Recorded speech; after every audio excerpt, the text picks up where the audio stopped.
예, 안녕하세요. 라오스 목장의 예비 목자 이창경 집사입니다. 먼저 이렇게 간증할 수 있는 은혜를 부어주신 우리 주님께 감사를 드립니다. 평신도 세미나, 저에게 평신도 세미나 그것은 밀린 숙제 같은 존재였습니다. 3, 4년 전부터 평세를 다녀왔으면 좋겠다는 권유를 받았지만 차일피일 미룬 숙제, 그 숙제를 올해에는 반드시 해치우리라 결심하던 그 시기에 예비 목자로 세워졌습니다. 더 이상 미루지 말고 경험하라는 주님의 계획이었으리라 생각합니다.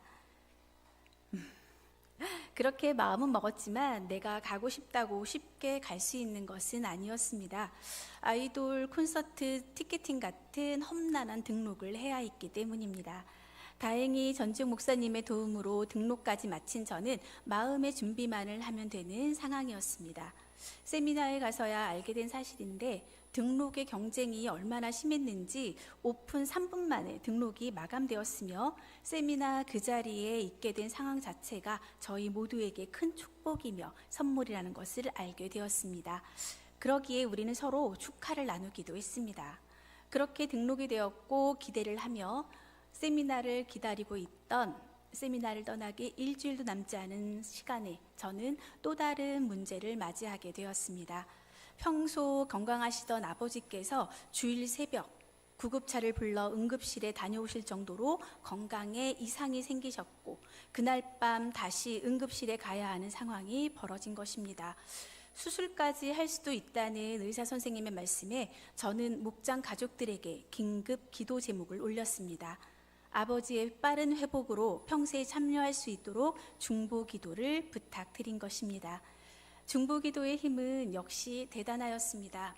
월요일 진료 결과 일단 약으로 치료하며 지켜보자는 결과가 나왔고 저는 조금은 가벼운 마음으로 평세에 참여할 수 있었습니다.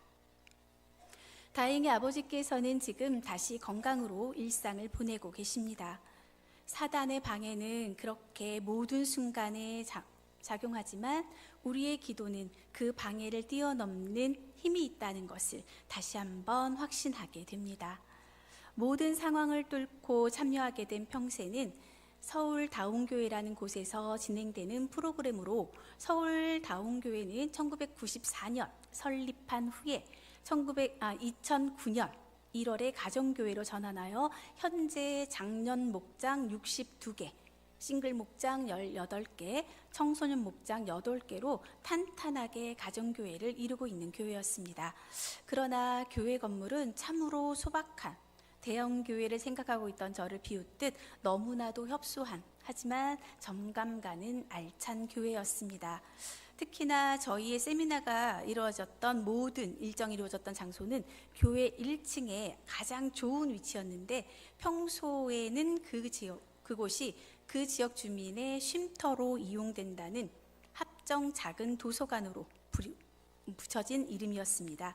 교회의 규모상 공간이 부족한 상황이었음에도 불구하고 여름에는 주민들의 더위 쉼터로 겨울에는 추위 쉼터로 가장 좋은 공간을 내어놓음에 놀라움을 감출 수 없었습니다.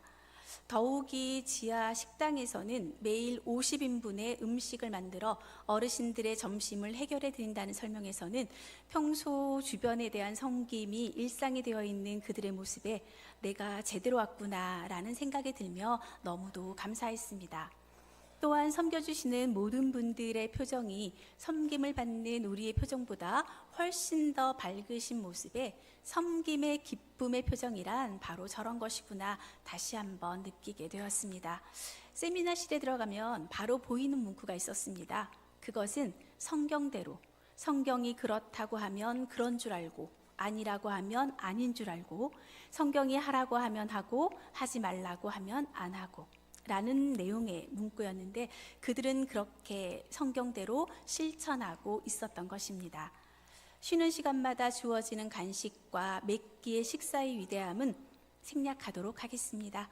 다만 성도님들의 생각하시는 것, 그 이상이라는 말씀만 드립니다. 이어지는 간증과 간영, 세축 내기둥에 대한 기본적인 설명부터 각 목장의 목자, 목녀들의 간증은 새로운 도전의식을 불러들였습니다. 특히나 인상적이었던 간증은 청년 목자였는데 그의 직장은 제주도였고 매주 서울로 올라와 목장을 연다는 것이었습니다. 힘들고 어렵지만 순종으로 나아갔고 그렇기에 목장이 더 애틋하다고 했습니다. 그러면서 부목자에게 감사했습니다. 본인의 힘보다 부목자와의 협력이 있었기에 가능한 일이라고 말입니다. 그 모습을 보며 목장이란 누구 한 사람만의 힘이 아닌 목장 가족 전체의 협력으로 세워짐을 다시 한번 느끼게 되었습니다. 세미나에 참여한 사람들과 이야기를 나누며 그들이 대부분 음식 준비에 많은 고민이 있다는 것을 알게 되었습니다. 그래서 저는 그들에게 저희 라오스 목장 목원의 이야기를 들려주었습니다.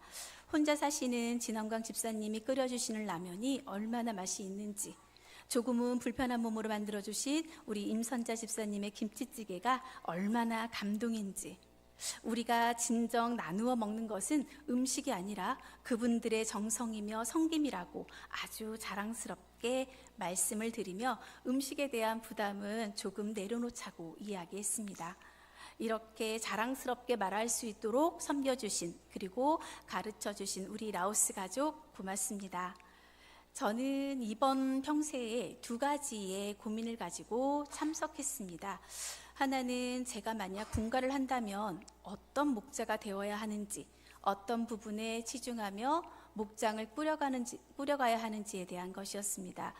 성경에 대한 큰 지식도, 목장에 대한 명확한 기본 방향도 모르는 제가 도대체 어떤 목자가 되어야 하는지에 대한 고민이었습니다. 그러던 중 목사님의 강의에서 저는 분명한 답을 받을 수 있었습니다. 목사님께서는 섬김의 가장 큰 섬김은 듣는 섬김이라면서 순교의 각오로 입을 닫아라 라고 말씀하셨습니다. 목원들에게 더 많은 나눔이 이루어지게 하고 목원의 나눔을 기도 제목으로 바꾸는 것이 바로 목자의 역할이라고 하셨습니다.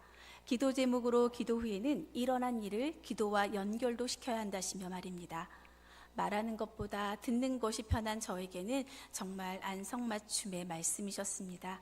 참 감사하고 위안도 되었습니다. 또 하나의 고민은 VIP에 대한 고민이었습니다. 가정교회 그리고 목장의 존재 목적은 영혼 구원하여 제자 삼는 것인데 인간관계의 폭이 그리 넓지 않은 나에게 과연 VIP들이 올까 하는 것이었습니다. 목장의 VIP들이 찾아와야 영혼 구원이 시작되는데 말입니다. 그런데 그런 제 마음을 아셨는지 또 목사님께서는 내가 준비되면 하나님은 보내주신다 라는 말씀을 들려주셨습니다. 한 영혼의 가치를 알고 준비하면 반드시 보내주시리라 확신합니다. 그래서 저는 섬김의 근육을 잘 만들어 볼까 합니다. 목장이 필요한 사람이 아닌 목장을 필요로 하는 사람을 보내달라고 열심히 기도로 준비해 보겠습니다. 또한 고난을 낭비하지 않을 생각입니다. 이 두 가지의 고민을 모두 해결한 저는 목자가 아니어도 예비 목자가 아니더라도 우리 성도님들께서 모두 평신도 세미나를 다녀왔으면 하는 소망을 가져봅니다. 우리 모두는 삶의 현장 곳곳에서 VIP를 섬겨야 하는 생활의 목자이기 때문이며 또한 힘들고 어려운 상황에서도 수년간 목장을 이어가는 분들의 간증을 들으며 그들에게 부어지는 은혜가 고난보다 더 큼을 듣고 알았기 때문입니다. 낯선 곳, 낯선 사람의 집에서 자야 한다는 부담이 자신의 가장 소중한 공간을 흔쾌히 내어주는 그들의 섬김으로 인해 세심히 살펴주는 그들의 섬김으로 인하여 감사함의 편안함으로 변화되어진 일이 벌어지는 곳이 바로 평신도 세미나입니다. 처음 만난 사이지만 같은 하나님의 자녀이기에 금세 마음을 열고 서로의 고민을 나눌 수 있는 곳이 평신도 세미나입니다. 그곳에서만이 느낄 수 있는 섬김과 감사를 우리 배대 성도님들이 모두 경험해 볼 수 있기를 간절히 소망하며 저의 간증을 마칠까 합니다. 평신도 세미나에서의 감격이 잘 전달되었기를 바라며 들어주셔서 고맙습니다. 하늘 복 많이 받으세요.